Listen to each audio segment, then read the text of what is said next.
কি গো, এটা কি গো? এটা হচ্ছে জবা ফুল, নীল জবা। এটা কি আমাদের কাছে? হ্যাঁ, আমাদের বাগানে হয়েছে। আরে দারুণ তো। কি করবে এটা? এটা কি ফুল? এটা তো নীলকণ্ঠ। হুম, ওই যে গাছের উপরে একটা ফুল এত সুন্দর, ওটা আমি দেখাতেই পাচ্ছি না। ওই জন্য এই যে ডালটা টানতে গেলেই ভেঙে যাবে। এটা নেবে না? হ্যাঁ হ্যাঁ হ্যাঁ, এটাও তো জবা। এটাও একটা জবা, এটা অরেঞ্জ কালারের জবা। বাহ, দেখো কত সুন্দর। দুটোই ছিঁড়ে ফেলবে? না, এটা থাক এটা গাছে। থাক গাছে, গাছটা ভেঙেই যাবে তো। থাক না, ওই ফুলটা থাক না। চলো আরেকটু ফুল দেখাই।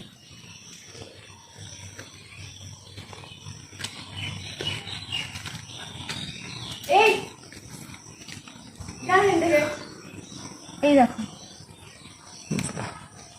এটাও তো খুব সুন্দর ফুল। 2-4টে তুলবো, খুব তুলবো না।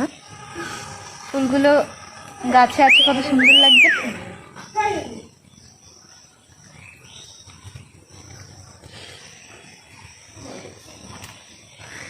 আর একটা ঝুমকো জবা আছে গাছে। তো ঝুমকো জবাটা নাও।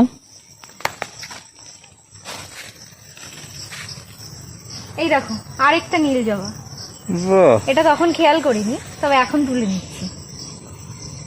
এটা গাছে এমনই জায়গা না, মানে গাছে থেকেও আর কি দেখা যাবে না, এটা তুলেই নি, না হলে রেখে দিতাম এটা। এই যে দেখো।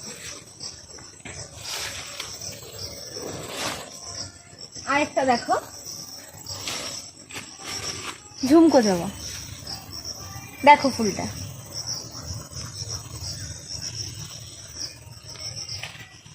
মানে রেনুর থেকে আবার নতুন করে আরেকটা ঝুমকো বেরিয়েছে, ঝুমকোর মতো। দেখো এটা কত সুন্দর। তো চলো, আমার ফুল বাগানটা খুব জঙ্গল হয়ে গেছে একদম। প্রচুর জঙ্গল পুজো দেবো, তাই তুলে নিয়ে আসলাম। বাহ, এত সুন্দর ফুল গাছে থাকলে ভাল লাগে। খুব সুন্দর হয়েছে। গাছের থেকে ভগবানের কাছে দিলে বেশি ভালো লাগে, ভগবানও আনন্দ পায় এত সুন্দর ফুল দেখে। দেখো ফুলটা কত সুন্দর। তো বন্ধুরা, তোমরা সবাই ফুলটা দেখলে তোমাকে কমেন্টে জানিও যে এটা কত সুন্দর, আর কার কার বাড়িতে এই ফুলটা আছে আমাকে কমেন্টে জানিও। হয়ে গেল অল্প কিছু ফুল কালেক্ট করা, তবে আছে ঘরে আরো সাদা ফুল আছে, এগুলো মা তুলে রেখেছে, আর এগুলো আমি তুলে নিয়ে আসলাম।